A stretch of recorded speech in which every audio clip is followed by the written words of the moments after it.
ప్రియమైన దేవుని పిల్లలారా, ప్రభు యేసుక్రీస్తు నామంలో మీకు నా వందనములు. మన జీవితంలో కొన్నిసార్లు సమస్యలు, మనుషులు, పరిస్థితులు చాలా పెద్దవిగా కనిపిస్తాయి. ఇది నేను ఎలా జయిస్తాను, వాళ్ళు చాలా బలమైన వారు, నేను చేయలేను అని అనుకుంటాం.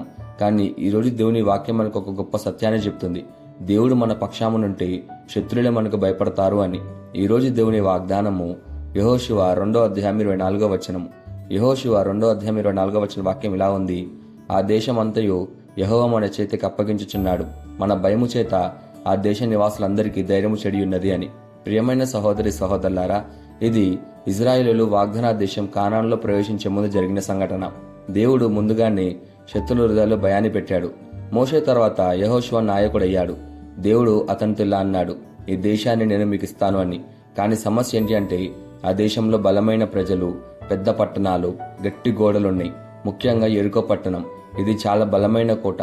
యెహోషువ 2 గూఢచారులను పంపించాడు, దేశాన్ని పరిశీలించండి అని. వారు యెరికోకి వెళ్లి రాహాబు అనే స్త్రీ ఇంట్లో ఉన్నారు. రాజుకు విషయం తెలిసింది, గూఢచారులు వచ్చారు అని. వెంటనే వారిని పట్టుకోవాలని ఆజ్ఞ ఇచ్చాడు. రాహాబు వారిని రక్షించింది, అబద్ధం చెప్పి కాపాడింది.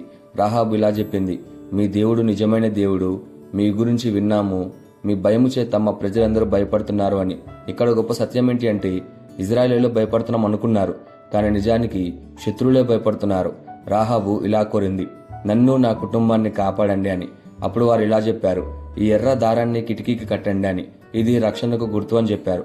వారు యెహోషువ దగ్గరకు వచ్చి ఇలా అన్నారు: ఆ దేశమంతయు యెహోవా మన చేతికి అప్పగించుచున్నాడు, ప్రజలందరూ మన భయంతో వణుకుతున్నారు అని. ఇక్కడ ముఖ్యమైన పాఠాలు ఏంటంటే, మొదటిగా దేవుడు ముందుగానే పనిచేస్తాడు. మనం వెళ్లే ముందు ఆయన మార్గం సిద్ధం చేస్తాడు. రెండోదిగా, మనం భయపడకూడదు, మన పక్షంన యుద్ధం చేసేవాడు ఆయనే. మూడోదిగా, దేవుని శక్తి మన పక్షంనుంది, విజయం మనదే.